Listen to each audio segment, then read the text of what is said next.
been using the NYXL strings for, I think, about 10 years. I couldn't break them. I couldn't throw them out of tune. And I take my guitar out of the case and I don't even have to tune it. And I use them happily to this day. No matter what I do, those strings are always there for me.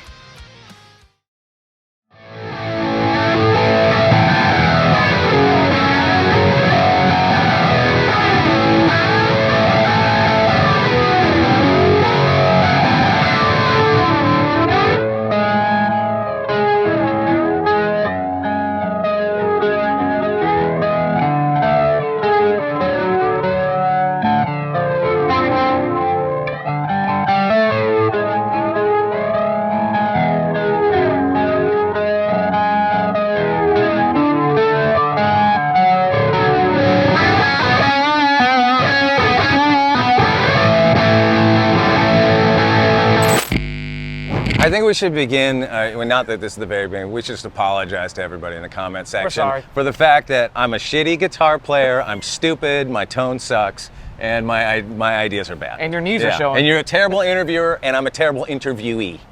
So there you go. There we go. Yeah. Statement from the basement.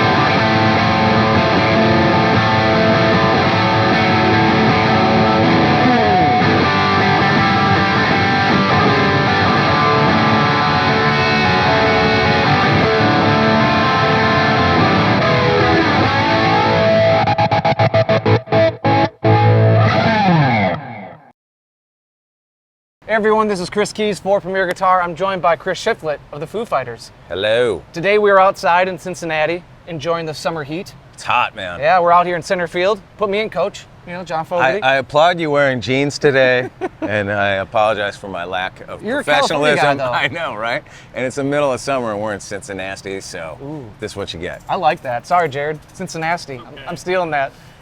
Chris, how you been?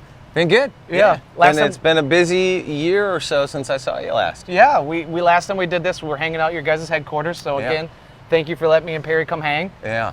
We got to see some cool guitars, and it sounds like you got some changes.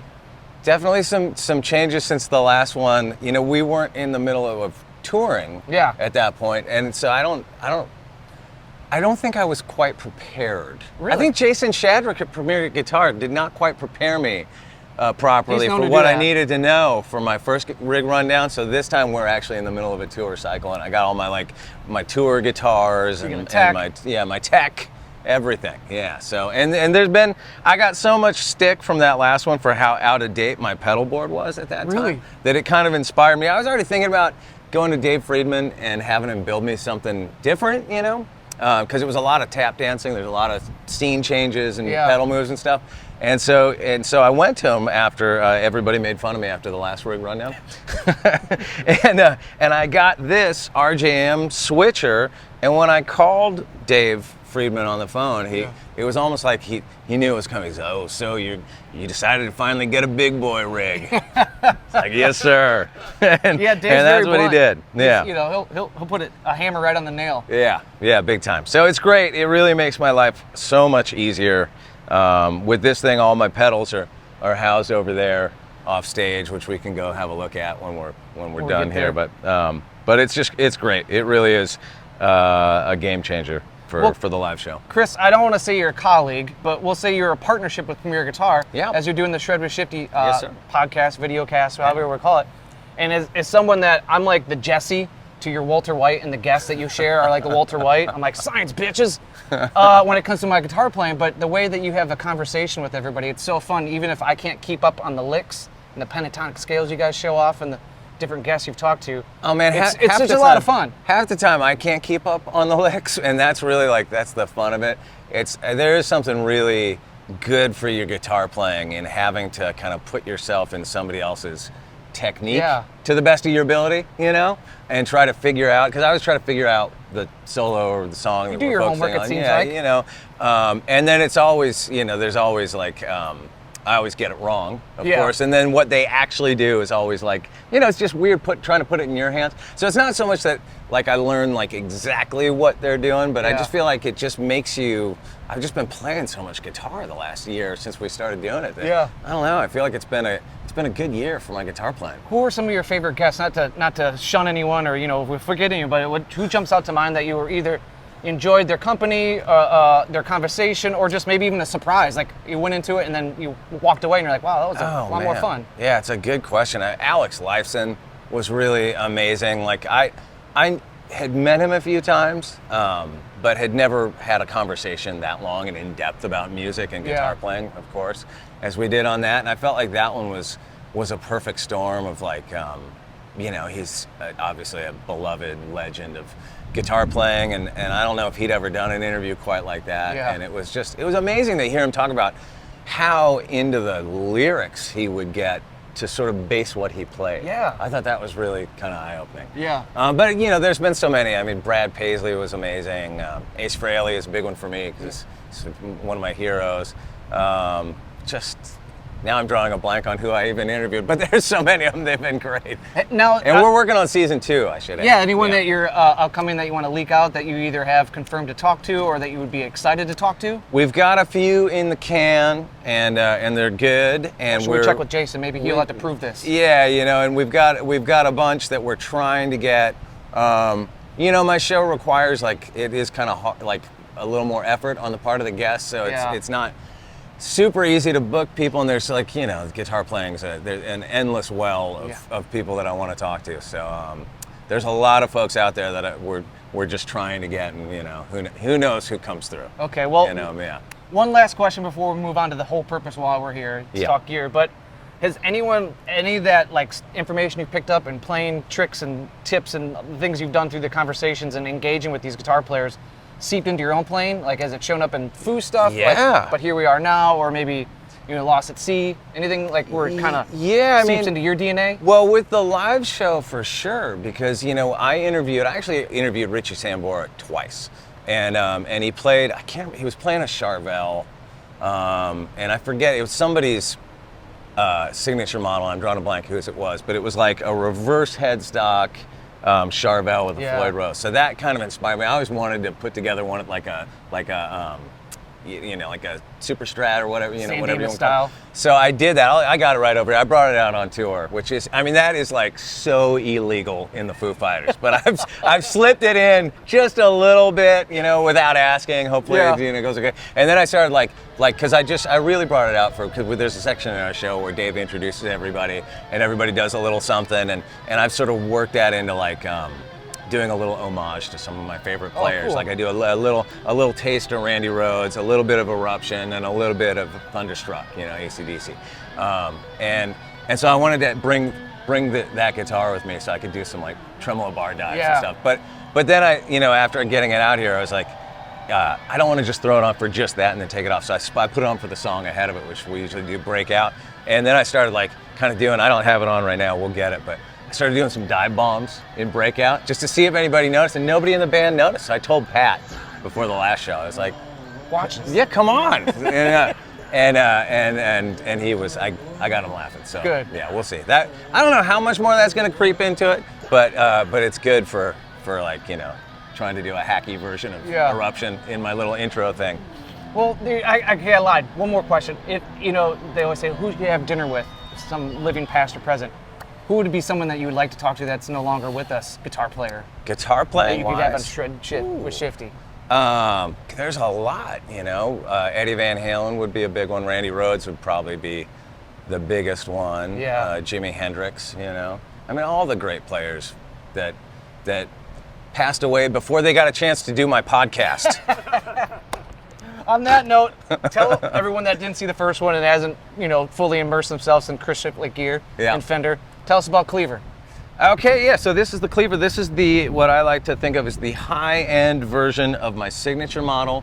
You know, we did a production version first that was intended to be sort of a entry-level guitar, and this was intended to be as far from that as humanly possible. I think I had the red one for the first rig rundown. Okay. Because I have two red ones, and then I got this green one, and for some reason in recent years I've really just gravitated to this one the most for a tour. There's just something, you know, there's something about certain guitars. It's just got a magic. It's got a sound, and it sounds amazing. Yeah.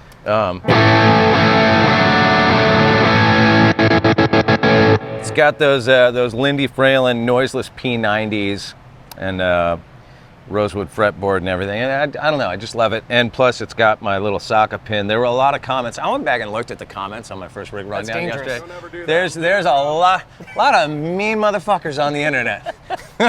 You don't say. Yeah, and I've learned this from, because we with Shred With Shifty, we put it out through Premier Guitar's YouTube channel. It's one of the ways it goes out to the world. And I'm a glutton for punishment, and I look at the comments, and it always trips me out. Like, there's a real incel quality to online guitar world. You know what I mean? And these are mean people, but I'm always kind of amazed at how much time they'll invest in watching your video to criticize it. Yeah. It's amazing. So there was a lot of Arsenal hate on there, so I'm just gonna put that out make that clear. Let the commentary begin. You're still flying that flag proudly. That's right, babe. That's right. Well, let's move on to some new friends. We kind of talked to Cleaver here for a second. Let's move on to another guitar. Yeah, so it's sort of around the beginning of this tour cycle. I got one of my dream guitars I've been looking for a long time. They just don't pop up that much, the old ones. A BC Rich Mockingbird. Jason Shadrick at Premier Guitar sent me the link for this, and we were on tour. We were back east. And I sent it to Pat Smear. I was like, should I get this? And he goes, dude, are you gonna go pick it up? I go, what are you talking about? He goes, we were in DC that day and I had a day off. He goes, the store's in Maryland. So I called the folks. I was like, hey, can you drive it down to DC? And they did. They were really cool about it. I later found out from Tom Bukovac that these things stopped being good after about 1980, and this is in 83. So it's not quite in that window, but I love it, and it feels great, and it sounds great. I put some different pickups in it. It had some like 90s something or other in there when I got it, so I put some super distortions in there to make it kind of more period correct. And the wiring was all screwed up, so the nice folks at BC Rich DM'd me and offered to fix it. They said, oh, send it in, and we did, and they fixed the whole thing up, and now it works great. To be perfectly frank, we could have Mark, my tech, explain what all these things do. I don't know. I just set it and let it be and turn this thing on. And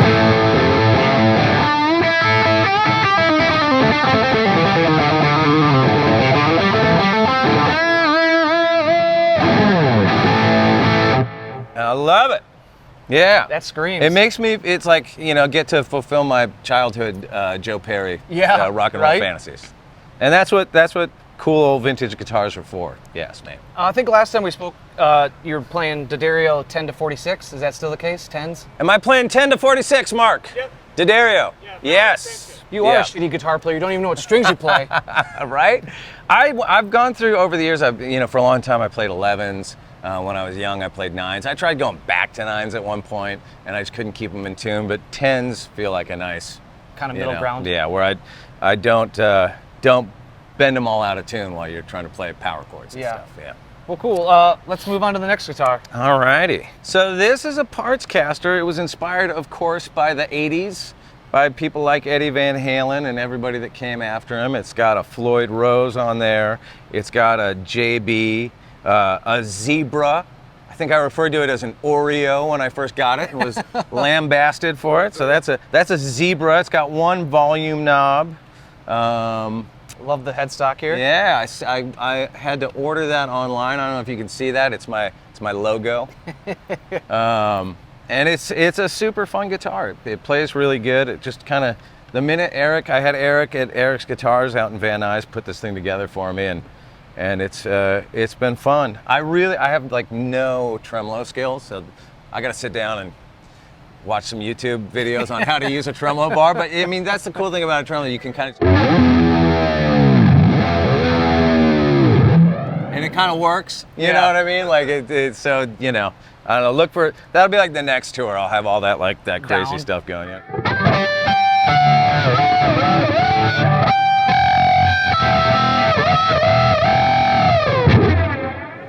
And as you can hear, this is my intro solo tone, and it's got like everything on. I got the reverb, I got the flanger, I got the EP boost, and it's going through the Friedman and maybe probably some delay in there too. Kitchen sink. Yeah, exactly.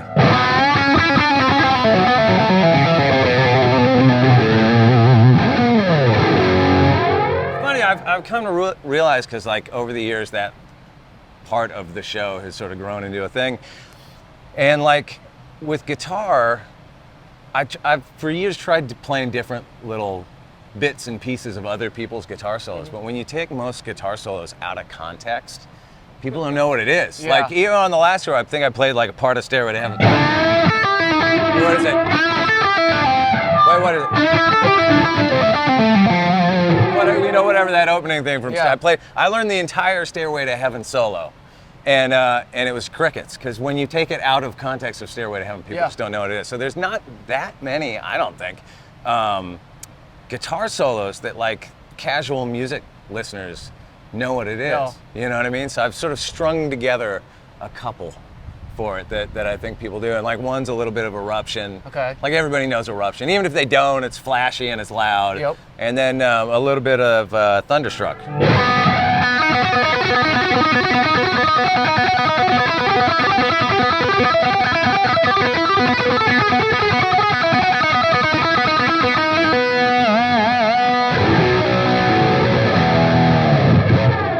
Throw a little bit of that in there just to have something that people actually recognize. And I do a super hacky version of Eruption too. That I never learned how to tap until about a month ago, and it's a work in progress. So I can't wait for the comment section. I can't wait to hear. Can you indulge us? Can we... Yeah, why not? Why not? and you know, it should be noted that Wolf is playing here tonight with Mammoth, so I probably should just get some lessons. I interviewed him for my show, and he did give me some tapping lessons, but I haven't really applied them to this, so you know.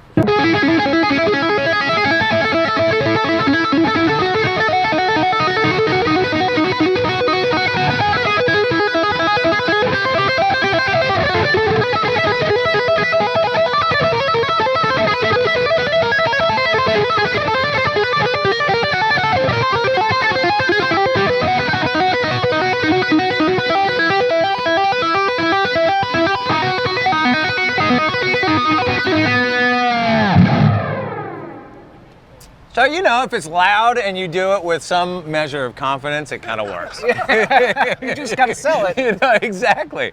And that's the thing, like, you know, you want to, like, for me, I want to play something that just gets a crowd reaction. Yeah. So it's you like. You want to pop. Right. It's less about, like, play, like, the whatever, you know, maybe something that is cooler to. Well, I don't even know what I'm trying to. You know what I'm trying to say. Yeah. You just got to play something loud, man, and flashy. Yeah. And it works. Well, what's another guitar we should check out? I got a Korina Explorer from Gibson not too long ago. That is beautiful. But this one, man, this is like the Leonard Skinner special right there. Come Alan on. Collins, baby. Yeah. So now it's got a JB and a 59, which has been like, you know, my go-to pickup setup for a long time. And it sounds great, plays great. All day? Man, I don't know how to play Freebird, man. You're fucking me up. For me, it'd probably be... Streets have no name? Edge? Well, yeah, okay, all that stuff. Maybe a little, you know.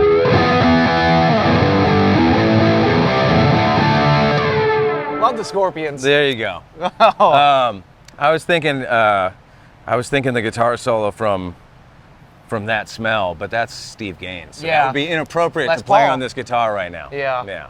Where have you found this kind of grooving into the set?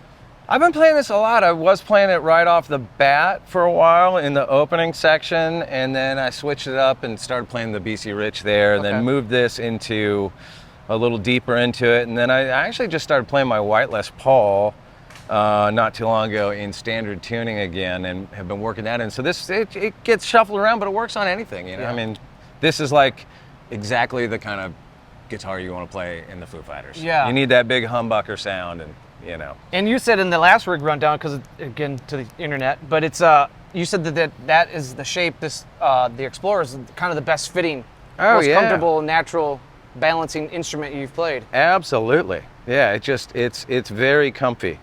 Let's see. I'm trying to think of something that I play this on. So something like Walk. It's got that little intro thing, and it's got like a delay setting, so I got to roll off some of the volume.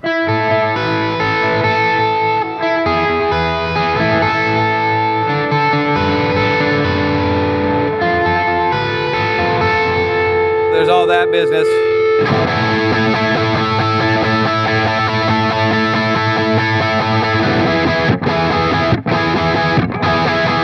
But now I don't even know how to play my own song.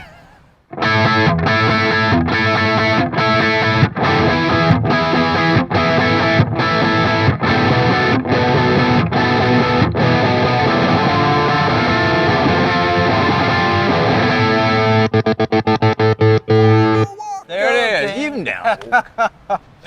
All right, so this is the very first version of my signature model that we put out through Fender. I think it was like Arctic White or whatever. And this one, I hadn't worked into the show for a while, and I had forgotten that we stuck a Tom Holmes humbucker in there. Which are, I don't know, have you ever played with one of those before? No, I haven't, but he's right out of Nashville, so he's a hometown cat. Yeah, amazing. I have those in a few of my guitars, and I've been working this back end lately, and I love this thing on.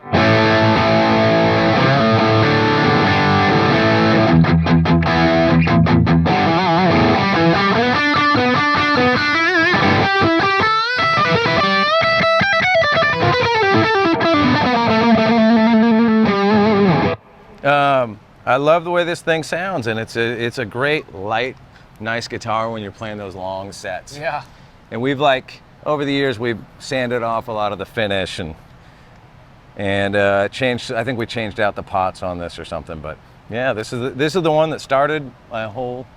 I feel like Fender should bring it back. Well, at some point, I'll give you a little scoop. Oh. We are doing a version that kind of sits in the middle of this and the Cleaver version. Cool. It's going to be an American-made production model that's going to have P90s. Ooh. And it's going to come in a couple of colors, and I think that's coming out by the end of the year. Nice. Yeah. So, yeah.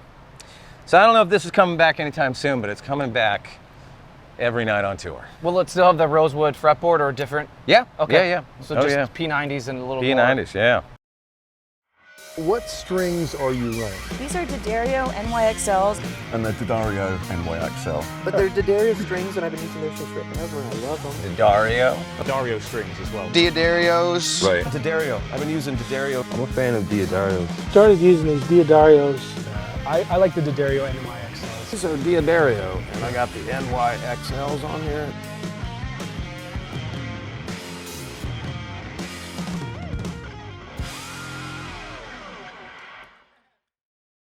All right, so here's a fresh face. All right, yeah, so I don't think I had this one last time. I bought this guitar right around, it must have been around the tour cycle for One by One. Okay. Because I feel like it was in some of those videos, and I definitely had it in those days. I stuck a Santa Barbara Surf Shop sticker on there, and I think there's an Ireland sticker on the back. And I think this, I don't know what that says. Somebody that gave that to me in a little gift bag in Japan way back in the day. Aw. And I believe this has the classic JB and 59 pickup setup. And I usually keep this one in drop D for songs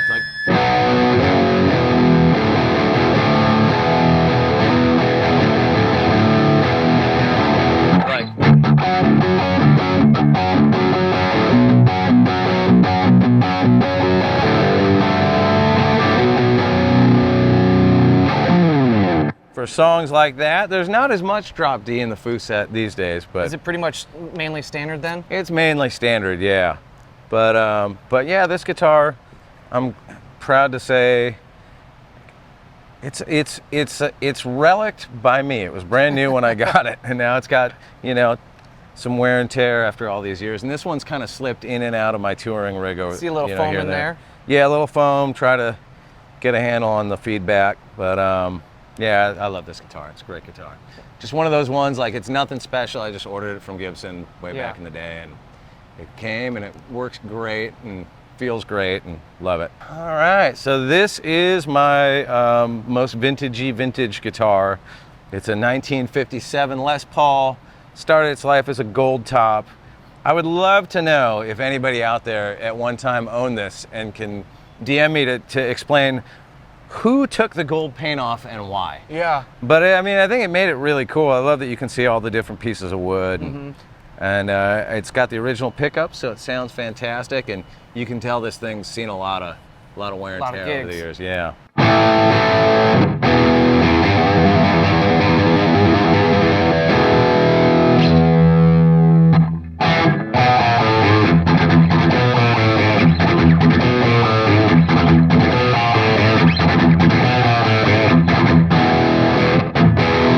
So yeah, that's the 57.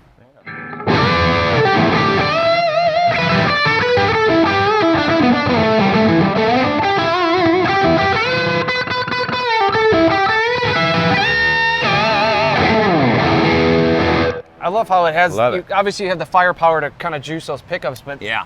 they're really clear, you know, that's kind of Really the money with clear. those PAFs. Totally, like you can hear all the notes, you know, in the chord.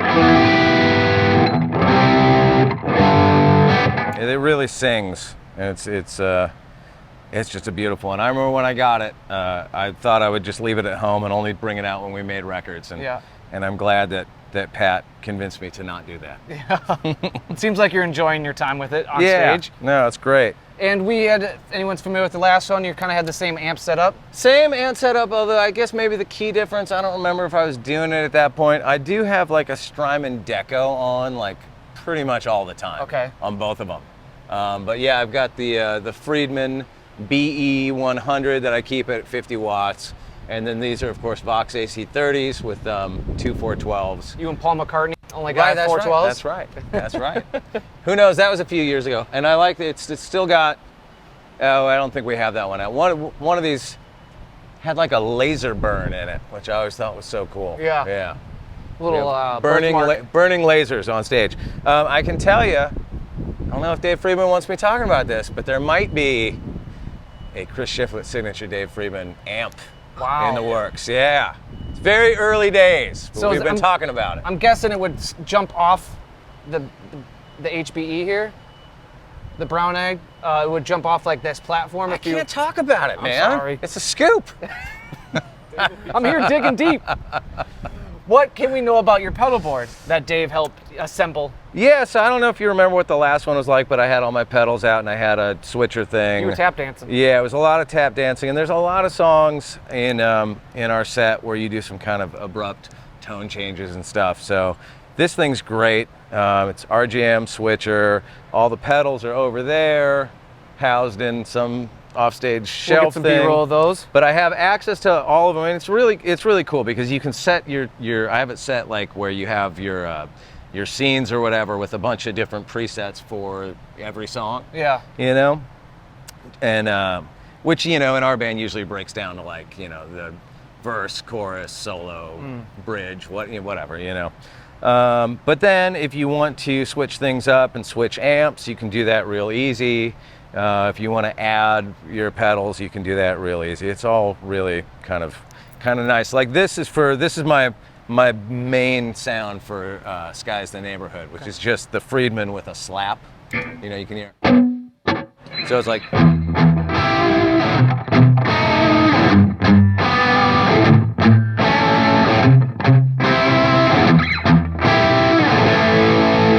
And then to go to the solo, it's just really like one touch changes a lot of stuff.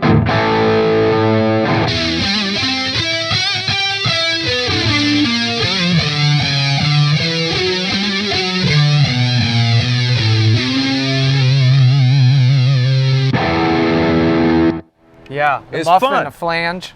Right, yeah, so for that change, it goes from the Friedman with a slap to, I think that is the Friedman clean channel with the muffaletta, a flanger, and the EP boost. So it gets louder and gnarlier. Just gnarlier sounding real fast. And then I think I have something for the end too that's similar, but adds a chorus in there and not the muffaletta, so you get.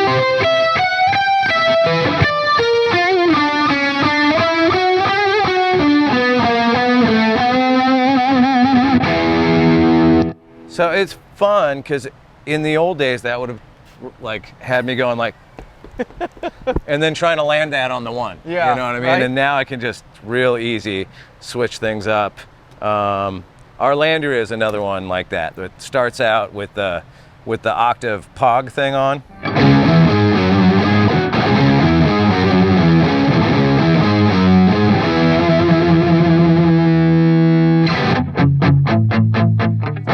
Just a regular Friedman distorted tone.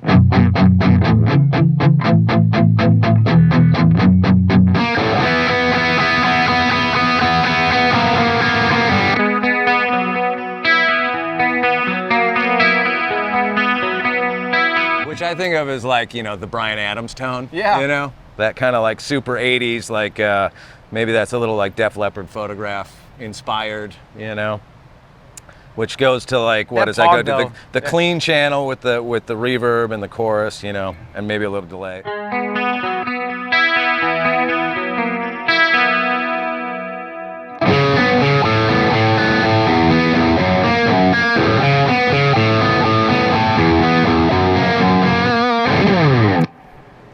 Man, that sounds great. Yeah, it's fun. It's fun. It just makes life easy.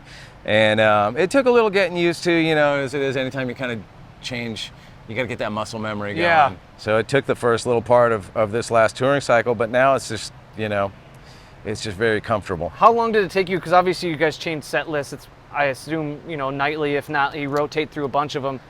How long did it take you to program all these, you know, your guys' all your albums, all the songs? I never really did all the albums, all the songs. Okay. You know, I did like just mostly what we actually play live, and pretty much did most of that over the course of the rehearsals to get ready to go on tour. Okay. You know, which would have been a year and change ago.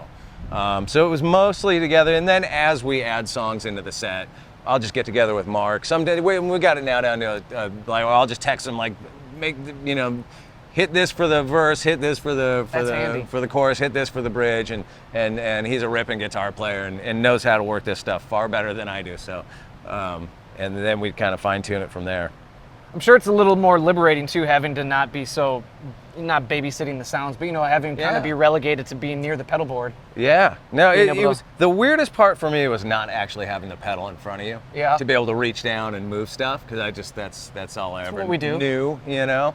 But once I got over that, then you know it's just easy. Before I let you go, Chris, I have a question based on you know, the new album that got released last year. Is there anything that's been integrated into your rig pedal-wise that needs to cover that stuff that just shows up on the set list from But Here We Are Now? Any pedal changes that you can think of, or sounds? I changed that. We can go over and look at the pedals that I've got now, because the pedals are a fair bit different than before. Nothing, the only thing that's maybe different, and it really didn't have anything to do with that so much, is just, it's kind of like how it was more came from like, in my solo stuff, I started adding in a compressor pedal. Okay. And so added that into to my Foo Fighter board. Not because I needed it for the new record, you know, like everything I had was pretty applicable to the sounds on the new record, you know, but like, you know, if you've got a flanger and a phaser and a delay and a reverb and a good chorus and a boost, and what else we got? We got a muffaletta and the pog and a wah, I forget what that thing's called, but it's like a wah pedal that you just for like a half cock wah sound. Between all that and the timeline delays and the deco and the 2 amps, like with these amps, I can get what I need. You know, you can get super clean on the Friedman. You can get that jangly, on the Vox, more sort of Tom Petty, what I think of as like a Tom Petty kind of thing on the, like that's the Vox, just without anything. You can see it's got like a little hair, but and then he kind of leaves it in the hands. If you want to clean it up, you can.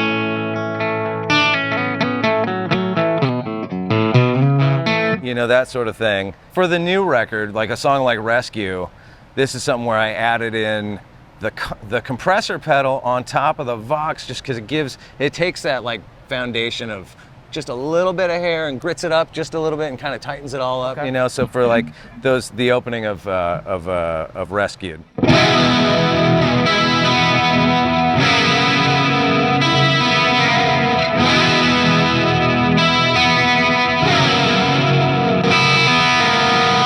Like with that, like I don't know if there's a chorus on the record version or not, but it just seems like it works. Yeah. Like it gives it that little extra jangle. Helps you stand out too with the other two, you know, Dave and Pat. So for the verse, it's got the compressor and the chorus, and then for the rest of the song, the more gritty part, it's still the Vox, but with the Klon on top of it. All right. Yeah. The red KTR? Klon, the KTR Klon. Yeah, you know, you can.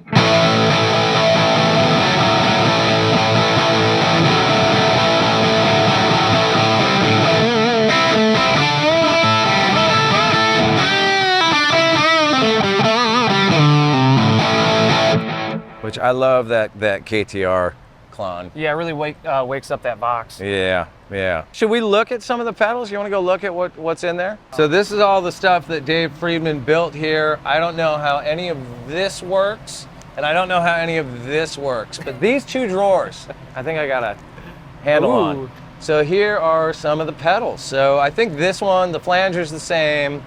I think the Phase 90 is the same. Yep. This Surfboard, though, that looks C-Verb sounds great, and it's got the artwork from Endless Summer. Oh. So as a Californian, Gotta have that it. had to be the one.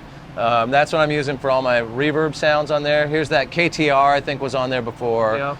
I don't remember if the waffle was on there before, full tone waffle. This is great. No, you actually had a wah last time. Oh, I had an actual wah. Full Oh, okay. ham it, yeah. So this is easier than that because you just find that half-cock wah sound that you like and set it and forget it. Here, this Cali 76 is the compressor that we've been using. Cool. I mostly use it on the Vox. And it just kind of tightens it up, gives it a little more oomph. I haven't had a pedal board without an EP booster on it since these things came out, since I first got one. This is like, if I only could have one pedal, it would be this pedal. Really? Oh yeah, Okay. I love that thing. Here's the Muffaletta. I don't know why this one's in army green, but Yeah, the last one you had was black. I know. And I think that was a standard issue, but that must mean that it's just that much better. You know what I mean? Yeah, like you said, it goes to 11. That's right. That's exactly right. So that's drawer number 1, and drawer number 2 has some delays. Ooh. These are, one of the delays goes to the Friedman, and one delay goes to the Vox, and they've got pretty much the same settings, but you got to set them a little different because this goes in into the effects loop. Okay. Right.